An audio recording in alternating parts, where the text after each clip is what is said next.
Welcome back. You're still watching World Insight with me, Tian Wei. Now we continue our discussion on the Kim-Trump summit. The denuclearization of the Korean Peninsula concerns not only the DPRK and the U.S., also is the issue for its neighbors. It's a regional problem that captures the world's attention. It's also a world hotspot issue. So we invited more guests that come into our discussion, joining in from different perspectives. In Seattle, David Kim, former State Department East Asia and Non-Proliferation Official, research analyst at the Stimson Center. Welcome, sir. In Los Angeles, Jonathan Pollack, non-resident senior fellow with the Center for East Asia Policy Studies at the John Thornton China Center, Brookings Institution. Good to see you as well. In Moscow, we have Alexander Lukin, professor and director of East Asian and SCO Studies from Moscow State Institute of International Relations. Good to see you, Professor. Last but certainly not least, in Beijing, Gao Zhikai, Vice President of the Center for China and Globalization. What a strong panel that we have over there. Go to you first, Mr. Kim. What can President Trump achieve? Is he in a hurry? Briefly. No, he said, he stated clearly that he's not in a hurry, that he wants to give sanctions relief to North Korea if they take corresponding concrete steps towards denuclearization. I think we have to understand that this is a long-term game, that this negotiation is going to live past even the Trump presidency. And so even though we need to have concrete steps, we got to look at this long term. If we're going to halt, eliminate, and roll back their nuclear weapons program, then we need to be looking at a 10-year frame. We need to be looking at years and years, and not just one summit after another. That could be just cosmetic steps. Some would say, wow, really sounds like someone who used to work for the State Department. Looking at the long term, very, very long term. Mr. Pollack, let me go to you. President Trump does need some kinds of political achievements, but it does not necessarily have to be Korean Peninsula. On the other hand, he is the kind that could, one of the very few, break the widely accepted framework in which a state leader would come into this discussion of the Korean Peninsula nuclear issue. So, Mr. Pollack, how do you see this different sides of President Trump's personal involvement? Tian Wei, I think that President Trump is very deeply invested politically and personally in the relationship with North Korea.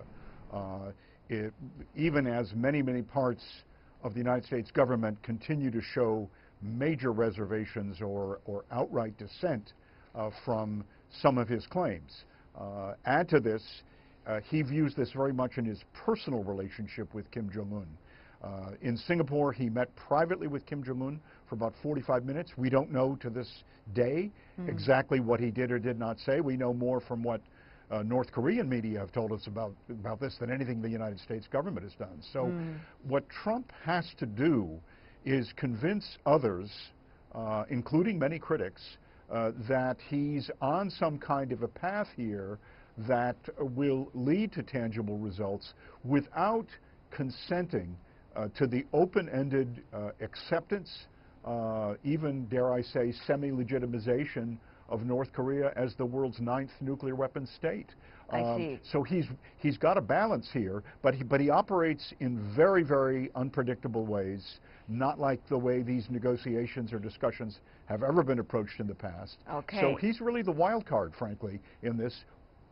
Well, the wild card work, that certainly is the question over there. Professor Lukin, of course, you are not necessarily looking at non-proliferation on a daily basis. However, may I ask you, as a scholar of international relations, has anything changed so far, whether by nature or by the ambience that we are talking about since the last round of Kim-Trump summit? Well, I think that the first summit was just an announcement of good intentions. And now it's necessary to have some specific, concrete steps of what the two leaders are actually going to do. Well, Mr. Kim said that he agrees to denuclearize, but how specifically he's going to do that is unclear. What, is he going to allow inspections? Is he going to destroy the existing weapons? We don't know. And he didn't say that. And Mr. Trump should also understand that he's going to give up something. Well, to give something to North Koreans for denuclearization. What is he going to give them? He hasn't said yet. Is he going to establish, say, diplomatic relations? Is he going to provide some aid? Is he going to help them to build, for example, nuclear power stations as they did in the 1990s, but then did not deliver? We also don't know that. At the moment, he just says, you denuclearize and I don't do anything. So maybe he thinks about something, but at least he didn't show it. It used to be in Beijing that the six-party talks took place. Of course, we're talking about more than 15 or 20 years ago. Things have changed so much, and yet all sides, China included, welcome the Kim-Trump summit for the very first time, and certainly this time for the second time. The question really is, what exactly could the concrete things that leading all parties to the positive direction that should happen and could happen? Mr. Gao, from China's perspective. Well, first of all, I think we indeed welcome the upcoming summit meeting between President Trump and Mr. Kim. Yeah. That's, in Chinese view, is a very positive development, and whatever that can be discussed for the two leaders to meet is a positive thing. Secondly, I would say we still stick to the United Nations resolution. We still want to see the denuclearization taking place, and we do not think DPRK in possession of nuclear weapons is a good thing for anyone involved in this part of the world. So we do not want to really relent the effort focused on denuclearization. Now, the third point is that while President Trump is taking all the credit for whatever he has done, I personally seriously doubt DPRK will earnestly start denuclearization. So whatever Trump is telling the world is very, very different from whatever that may happen in DPRK. I don't think denuclearization will really happen anytime soon. So President Trump will need to tell the truth to the American people, to his government, and to the whole world, because otherwise someone will be misled, and someone will be cheered up, and eventually there will be a huge disappointment. So President Trump, tell the truth to the world. I guess both should be called upon in that round of discussion from both sides, not just the U.S. side, but also the DPRK side. Having said that, though, what should be achieved? That really is a big question, and should be discussed, in fact, legitimately, and asked. Mr. Polak, briefly, very briefly, give me some of the points that you think should be touched on for the second round of summit. Much more specificity. Like what? Specificity from Kim Jong-un, an unequivocal declaration from Kim, more than simply saying he is communication, some kind of a series of steps that would demonstrate his intention to forego these nuclear weapons capabilities. This has to be publicly articulated. It has to be conveyed to the people of North Korea, the elites of North Korea as well in their media, and it has to be imparted in some kind of a framework that everyone would recognize that we see a path forward. We heard about that part. We heard about that part, Mr. Polak. In your first answer already, you're concerned, but what I'm asking is what specifically are the points that can be nailed down? From both sides, you talk about the DPRK side, their commitment put out in concrete terms, put it to the public, the world. But what about from the U.S. side? It's a discussion. Well, what Trump has already said, whether he means it or not remains to be seen, is that he wants some kind of a normal relationship with North Korea, which is a bit stunning. He wants it opened for economic involvement in the outside world. He has a vision of North Korea with casinos and condos and who knows what else. So he's trying to base this, an incentive-based system. He's not the first to try this. Other American presidents have in effect said they have a vision for a different kind of North Korea, and North Korea has always said that's not what they have in mind. It's no secret that Washington is operating in a very different way than in Pyongyang, and therefore different factors of the decision-making process in Washington, can they come to a consensus I mean, it is President Trump over there talking to the DPRK leader, but there has to be enough support, I guess, back at home in order for him to see that there has to be some kinds of route in order to reach a certain kinds of agreement with the North Korean side. So to you, someone who has been researching about this topic for the past years, what are some of the concrete points both sides at least could put on paper or announced publicly to the world?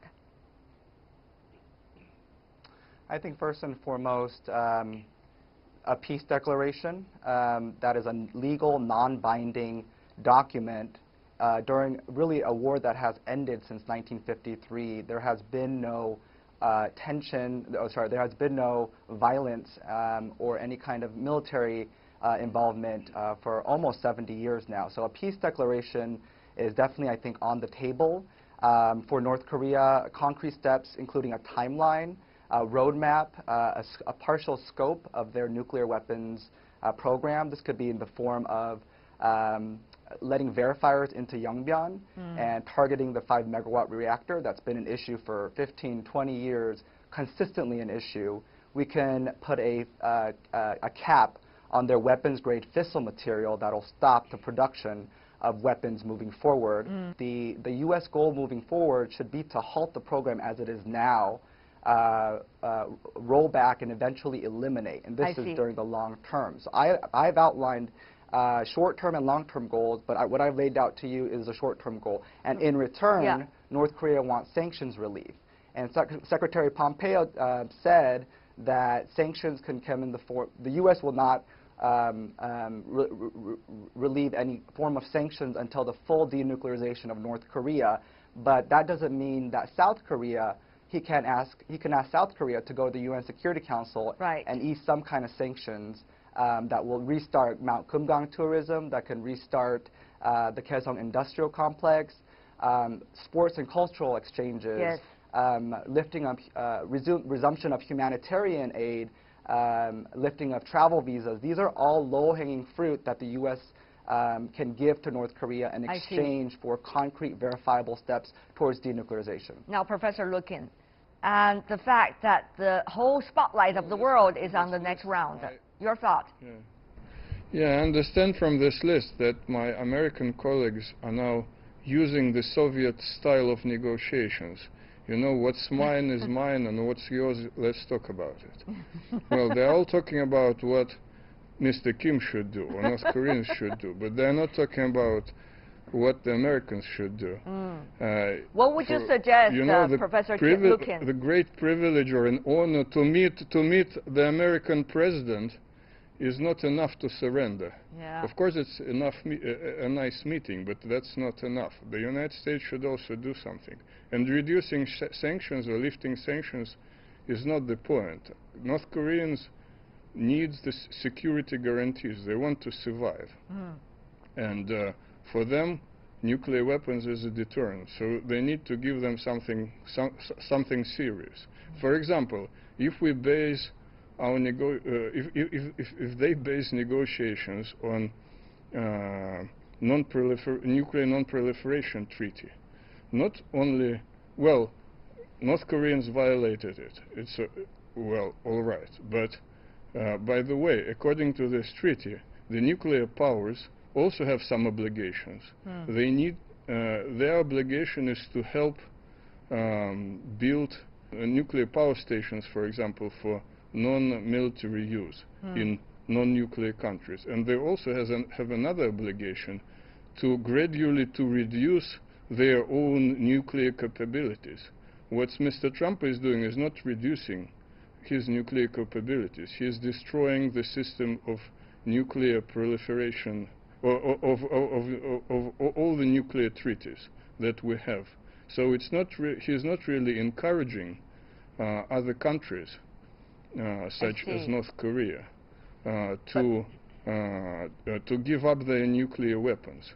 So I think that I see a kind of contradiction here, and I'm not sure what if North Koreans are going to be convinced. Okay, so you're saying the United States, on the one hand, make sure in a negotiation you are willing to give something also. Meeting the President of the United States is not necessarily going to get all the way in order to reach any consensus from both sides. And you're also saying the U.S., you watch out because you're not doing things that to the rest of the world really abiding by the principles that the rest of the world recognize. Is that what you're saying, Professor? Just to clarify briefly. Well, let's put it this way. You have a gun and I have a gun. And I'm telling you, give up your gun, but I'll have 3. That's not the way to negotiate stuff. If I want you to give up your gun, I need to do something that you are not afraid of my 3 guns. All right. Security guarantee. The word finally popped up, Mr. Gao. That has been something, in fact, embedded in many of the discussions since the very beginning of the 6-party talks. Now, the only difference is that at the very beginning of the 6-party talks, the DPRK still did not have the nuclear capabilities that it does today. In other words, security guarantee has become much more concrete a concept and demand from DPRK to the United States now. So, Mr. Gao, how is that likely, from your perspective, to be discussed at this time, the second round? President Trump apparently wants to become a solo hero. He wants to claim all the credit to himself. Now, without involving China and involving Russia, for example, and most likely going back to the 6-party talk framework, no security guarantee can be worked out in substance. DPRK will not accept that, that's for sure. So, the United States really need to recognize the inconsistency of its positions regarding these nuclear weapon situations. When they were with Iraq, Iraq said, I do not have weapons of mass destruction. U.S. went in and destroyed the regime and threw the whole region into turmoil up to today.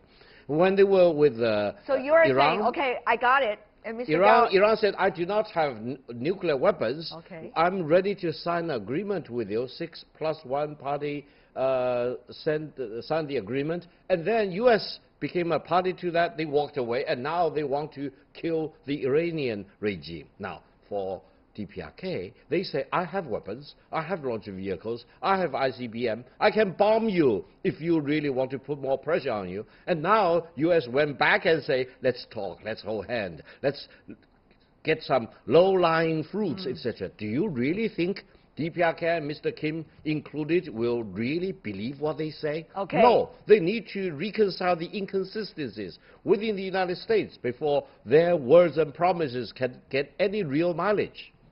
Lack of credibility, that's what you're saying here, right here. And that is a fatal factor in any kind of negotiation for the other party in the negotiation, this time for the DPRK. Of course, the U.S. would say, the rest of the world could also say, there's also credibility issue coming from DPRK as well. So, Mr. Kim, lack of credibility, lack of real commitment, and lack of the principles that U.S. would apply to the others, while at the same time apply for yourselves. So how could the second round laying a foundation for future real discussion? That's being argued here, Mr. Kim. I think peace declaration is a document, in essence, that is legally non-binding, but it is almost like an MOU. It's a commitment to creating a path towards a formal peace treaty. Now, in a formal peace treaty, you're going to have China involved, the United States, and possibly South Korea and North Korea, but we're going to have 3 signatories on a document. But to get there, we got to start with something. Yes. And a peace declaration would give Kim's regime really a security guarantee, a confidence-building measure that the threat has reduced.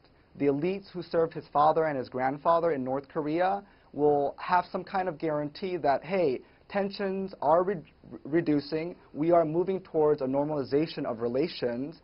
And this document, you know, even if it's not legally binding, it was declared in front of the entire world, in front of all major powers, that Kim is committed to transforming relations with the U.S., number one of the Singapore document, number 2, getting a peace regime, and then third, denuclearization. So we can't even get to well, I would say we can get to denuclearization, partial denuclearization, but it has to be what Steve Biegun calls simultaneous and parallel actions, tit for tat, action for action. Clearly illustrated. Mr. Pollack, briefly also from you, pragmatically speaking, what can we expect? A couple of points I would like to make. Briefly, sir. We've been down this road many times before. Indeed. There have been guarantees offered to North Korea in the past, security guarantees.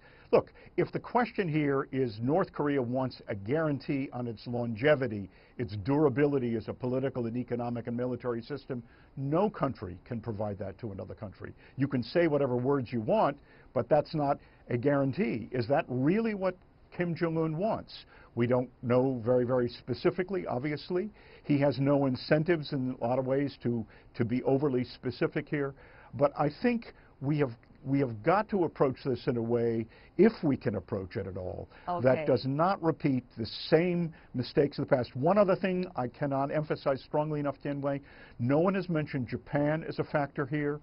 If North Korea sustains its capabilities over time, if the United States is prepared to live with a partial agreement on, in other words, maybe some kind of foregoing of ICBM capabilities, where exactly does that leave Japan with respect to its reliance on the United States for its own security?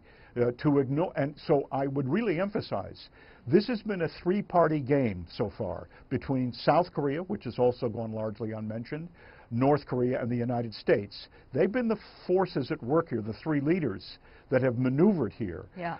But to do this to the exclusion of other affected states, it seems to me, is a guarantee for long-term problems of a sort that we have only begun to contemplate. It is absolutely a fascinating discussion, gentlemen. Thank you so much for being so frank and direct in putting out your views and discuss with one another in the matter that it should be if we want to get things done. Thank you so much for all of you. David Kim, Jonathan Pollack, Alexander Lukin, Gao Zhikai. Thank you. Thank you. And that is all the time we have for today. If you'd like to see more, try to find us World Insight CGTN into your search engine, or check out our YouTube channel. You can also follow us on Twitter, Facebook, and Sina Weibo. From me, Tianwei, and everyone on the World Insight team, thanks for watching, and tune in again next time for more insights across China and around the world. We're going to put a lot of attention this week on the Kim Trump Summit for the World Insight program. Good night for now.